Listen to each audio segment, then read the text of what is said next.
मेरा नाम उर्मिला है और मेरी उम्र 26 साल है। मेरे पति का नाम मनीष है। हम गांव में रहते हैं और हमारे साथ मेरे ससुर भी रहते हैं। मेरे ससुर मुझे शुरू से ही गंदी तरह से देखते थे। मेरे पति को कम के कारण गांव से बाहर जाना पड़ा 15 दिन के लिए। आज वो चले गए। घर पर सिर्फ मैं और ससुर जी ही है। अब शाम हो चली, बाहर मौसम भी खराब था।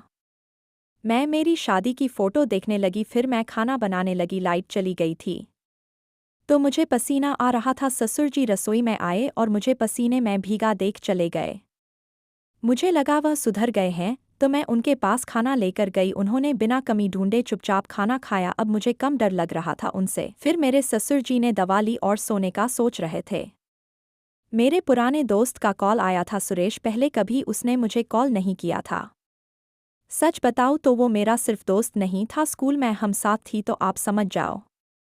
हाँ, तो मैं उससे बात करने लगी और बात लंबी चली गई। ससुर जी ने मुझे देख लिया और बातें सुन ली। ससुर जी परिस्थिति समझ गए और उसका फायदा भी लेना चाहते थी।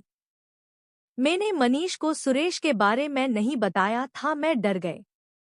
ससुर जी ने मुझे उसके कमरे में जाने को बोला, मैं मजबूर थी। फिर ससुर जी भी आए और दरवाजा बंद कर लिया। दरवाजा सीधा सुबह ही खुला। मेरी हालत खराब था, मैं ठीक से चल भी नहीं पा रही थी। मैंने सीधा सुबह मनीष को फोन किया पर मनीष ने कहा उसे 10 दिन और लगेंगे। फिर क्या, मैं निराश हो गए।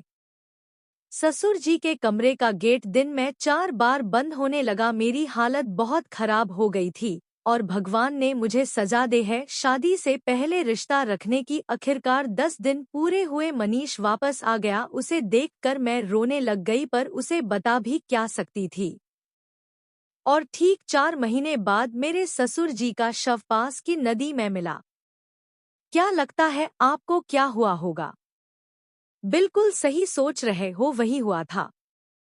और अगर आप चाहते हो मैं बताऊं क्या हुआ तो कमेंट में 5 सेकंड लिख देना। और चैनल सब्सक्राइब जरूर करना, अभी बहुत कुछ आना बाकी है।